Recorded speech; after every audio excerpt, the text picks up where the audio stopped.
So I've got this friend who's looking at purchasing a home, and I was asking him what school districts, areas he was looking at buying in. And he said to me, well, we're planning to homeschool our kids, and so the school district really doesn't matter. We haven't considered that at all. And I've actually heard that from a number of buyers that I've worked with, whether it's because they don't have kids or they're empty nesters or they're not using the public school system and they're doing something else like private or homeschool. They just feel like, yeah, because I'm not using it, schools don't really matter. I think that this is a huge mistake for home buyers because there are few things that have as significant of an impact on a home's value like the schools do. And an example of this is I've got another friend. He and his family had bought their house about 3 years ago. And they had bought it actually because of the school, the middle school and the high school that this house was served by, like in the boundary of. And just this past summer, the school district redrew the boundary lines. And so now his house, and actually they drew the boundary line on his street. And so everybody on his south side of the street, including his house, is now part of a different high school and middle school than it was the previous year.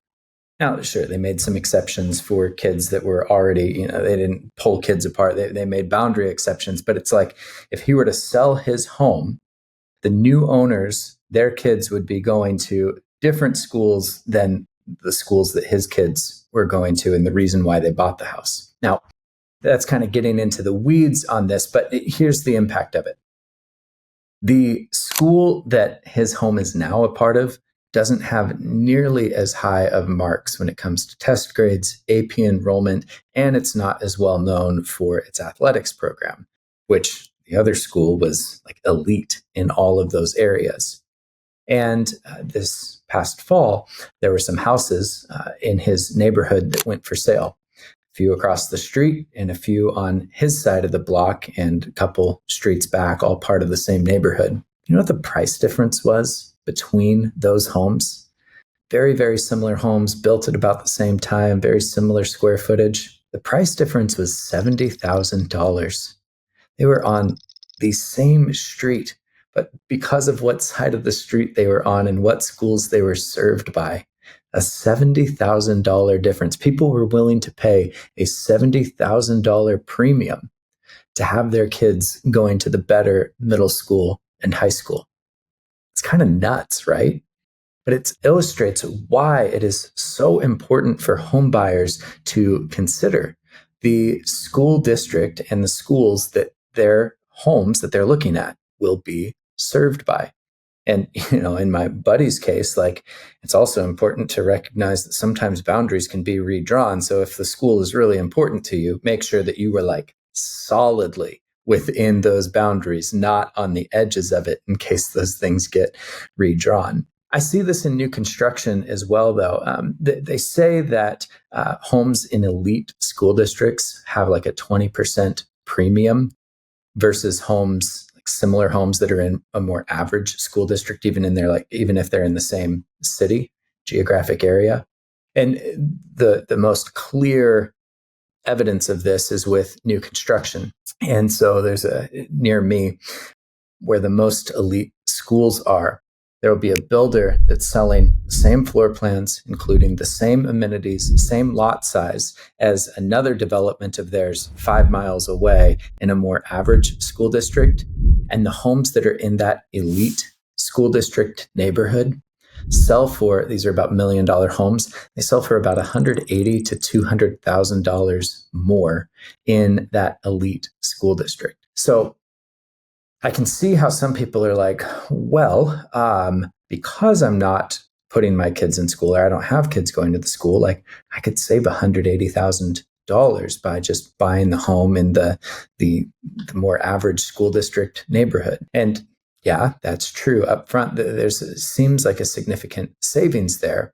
But from a long-term investment standpoint, The homes that are in the premier school districts have a lower floor when it comes to like a market downturn. There's always higher demand for homes that are in elite school districts. Again, that's because 70% of home buyers, like school district is a top priority for them, or it's in like at least the top three priorities. 70% of home buyers, they care about that. So that raises the floor on how low a property's value will drop during a market downturn.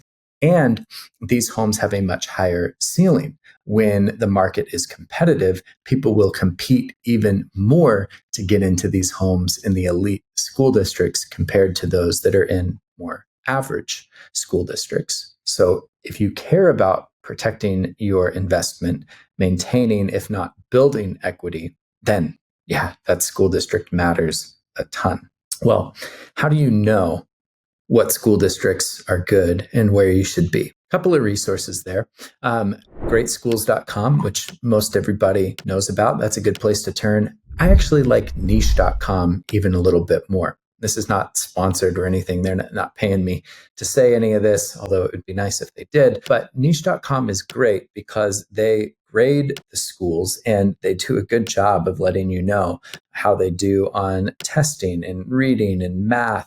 They let you know about the diversity numbers within the school, their athletics and extracurriculars. They've got awesome links and resources so that you can check out the schools and school districts directly. There's even places where local families can leave their reviews of schools, which again, I always say you got to take with a grain of salt. But these are all really helpful tools. And I just love how Niche has collected these. And so if you're trying to figure out, okay, how good are the schools that are in the area that I'm looking at homes in, niche.com is an awesome resource. Also, just going on to the school district's main website, going on to the individual pages for each school, seeing the things that are on the homepage that they're celebrating. What are the achievements and the awards that they're most excited about? What are the kind of events and things that they're doing? That helps give you a sense of what they prioritize. And then, of course, just as you drive around the area, stop by the schools themselves and just see, does it feel like the community is investing in these places? Are the schools in good repair? Are they newer? Does it seem like they've been painted recently and the signage and everything looks nice? Or is it kind of fallen apart? These are all good tells of like how strong a school district is. So whether you're going to use them or not, the school that your home is in the boundaries of has an outsized impact on the overall value of the home, as well as your ability to protect your equity and build more equity.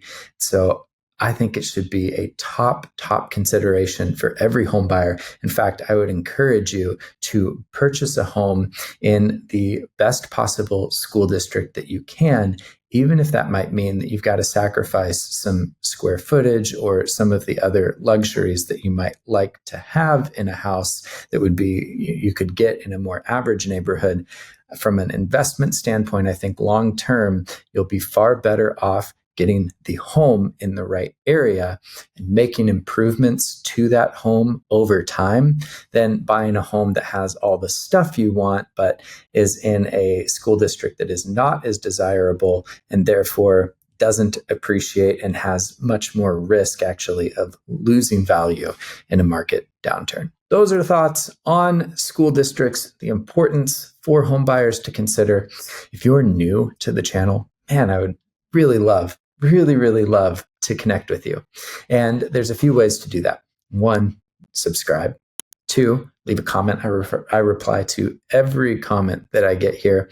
And then the best way to connect with me, though, is to join my free school community, the DIY homebuyer community. So you go school.com/DIY homebuyer. Join me and all of the other folks that are figuring out how to represent themselves as homebuyers, saving like 3% on not having a buyer's agent when they purchase a home, and enjoying a much more empowered experience. Got a free course, bunch of awesome resources for you there. So that would be a wonderful way to connect. But let me know your thoughts down in the comments below, and I will see you in the next one.